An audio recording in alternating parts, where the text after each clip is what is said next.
Thank you, cousin. Okay, Senator Tim Barnes. Tim, you'll make your way on up and give us some comments.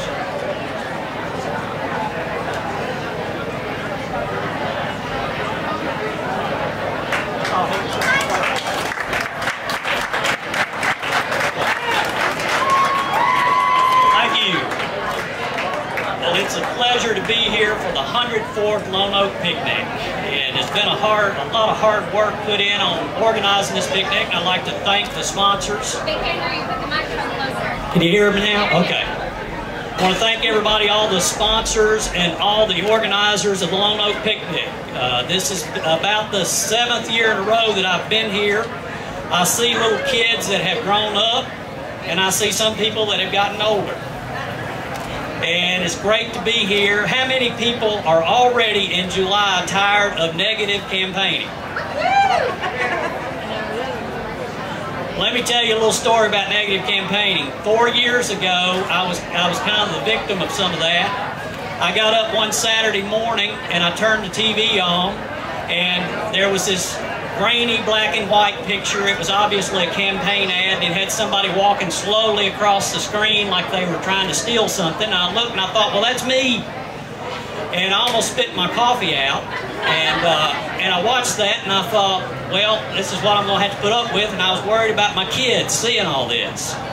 And one day when we were out campaigning, the kids, they were tired. We were all tired. They wanted to go to McDonald's and eat.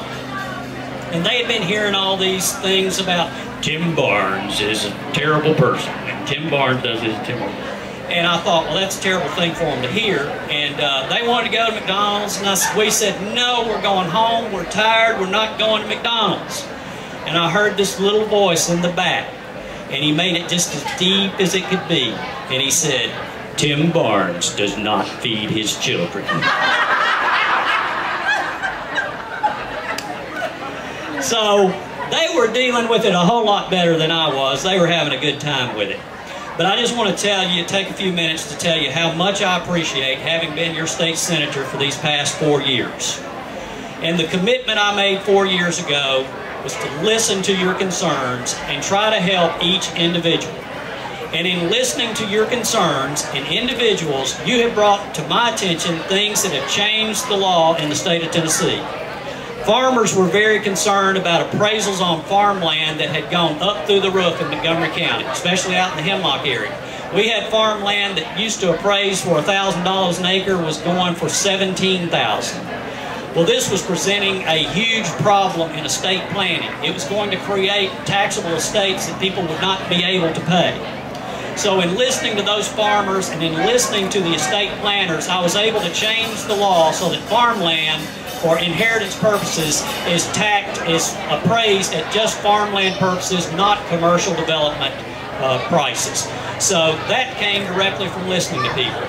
We also in the state of Tennessee had a problem because I did not know this until a librarian brought it to my attention, but before I passed the law, pedophiles could go to libraries. They can't go to schools, they can't go to daycares, they can't go to playgrounds, but they could go to public libraries.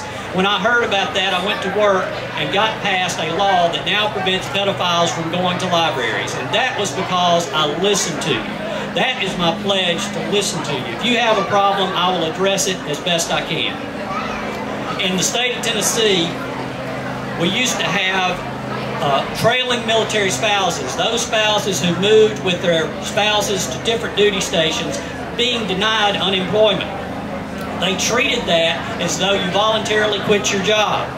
Well, now I'm proud to say, because of a bill that I was able to get passed with the help of Representative Pitts and Representative Curtis Johnson and Representative Tidwell, when those spouses leave to go to a new duty station, they will be eligible for unemployment just like anybody else who's worked and paid in their unemployment.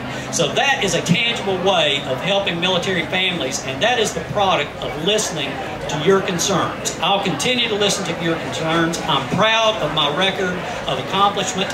I can tell you that my priority in the future is going to be jobs, not just jobs, but good jobs. The kind of jobs that a young family can live on. The kind of jobs that you can support your family on and build a career on.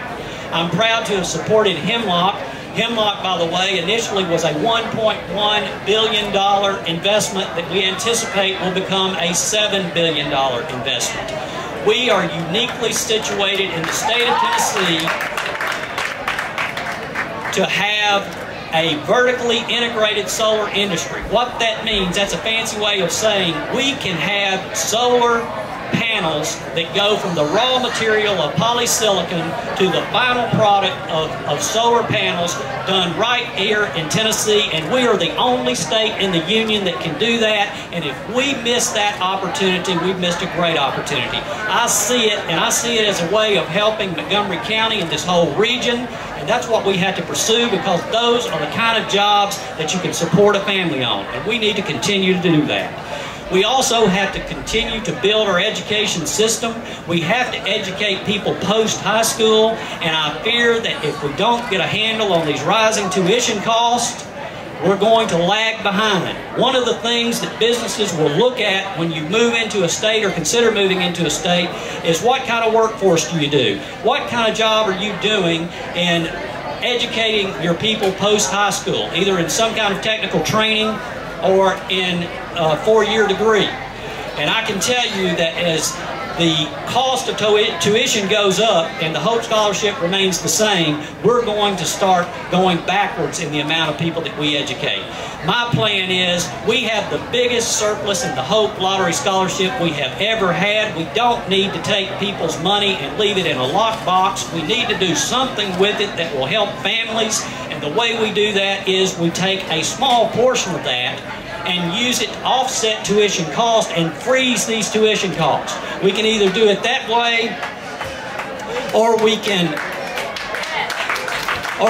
raise the Hope Lottery Scholarship. The Hope Lottery Scholarship's $4,000. That's not a number that was picked out of the hat. That is a number that represented tuition cost from back when we established the Hope Lottery Scholarship. It's not sufficient now. We are going to have to raise it to cover these costs. We have got to educate our kids. We've got to quit putting the burden on these families who right now are sitting around the kitchen table wondering how they're going to pay for this tuition cost to send that child to school. We can't do that. We've got to do a better job of educating our people. If we do that, we keep pursuing the jobs and bringing industry in through tax deferment incentives, which I think is a good plan that we don't need to back off of.